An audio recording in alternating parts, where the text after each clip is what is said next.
From this to this.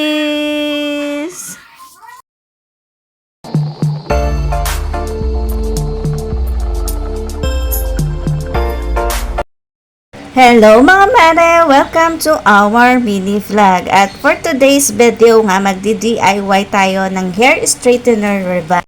Kaya isi-share ko sa inyo kung paano ko gagawin ito sa ating buhok. At dahil sobrang dry na nga niya at sobrang frizzy niya. Sobrang mura lang na to, nasa 300 pesos. Meron ka ng dalawang pang hair straightener rebonding.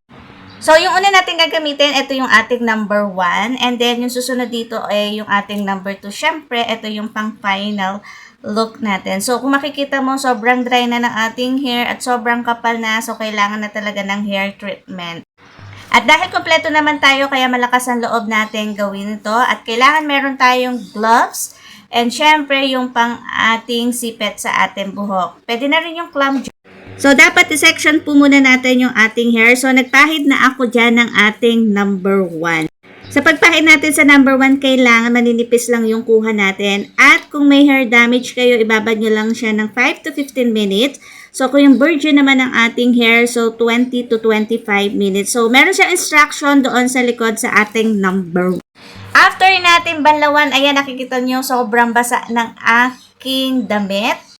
Kailangan kasi natin talaga siyang banlawan mabuti, especially kung merong mga nadidikit sa ating anet. So, advice ko lang pala kung may skin allergy kayo, make it sure 1 to 2 inches ang pahid po sa ating anet. So, after natin patuyuin yan sa ating electric fan, so, dapat sobrang tuyong-tuyo siya para pag pinlansya talaga natin ng by konti-konting hibla, sobrang ganda yung bagsak. Kasi minsan sa pagpa-plancha nandoon din. So, yung ginamit ko dyan, plancha, ceramic plancha po ng hair iron. So, i-rest lang po natin siya ng 5 minutes. After that, ayan, ipapahiran natin siya ng number 2. So, ako na lang yung nagpahid dyan, pati sa number 1 and number 2. Nagpa-plancha na lang ako sa aking pamangkin. Dahil sa number 1, kailangan pulido yung pagkaka-plancha mo. Sa second step naman, mag-iintay lang din tayo ng 5 to 15 minutes and then babalawan na natin. And sobrang ganda na ng result, hindi pa siya na-plancha. Ayan, makikita nyo sobrang straight na talaga, kaya sobrang happy ko. Pagkatapos ko nga siyang i-blow dry sa electric fan, ayan, makikita nyo kahit hindi ko pa siya na-plancha, sobrang straight na.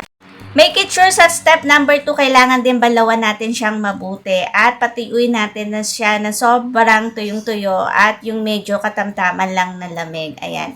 After na yan, pinaplantya ko na nga siya dahil kaya na natin plantyahin dyan. Ang importante kasi sa number 1, kailangan pulido yung pagkakaplantya natin dyan. At kung makikita nyo, ayan ang ating final look.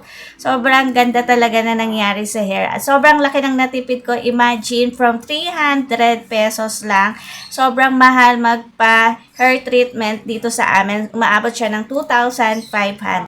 Kaya ako sa inyo mga mima ko, ayan, mag-DIY na tayo. Kung meron kayo mga plancha dyan sa ating buhok, sobrang laking tipid natin. For only 300 pesos, meron ka ng pang hair treatment at ang daming pang magagawa dyan.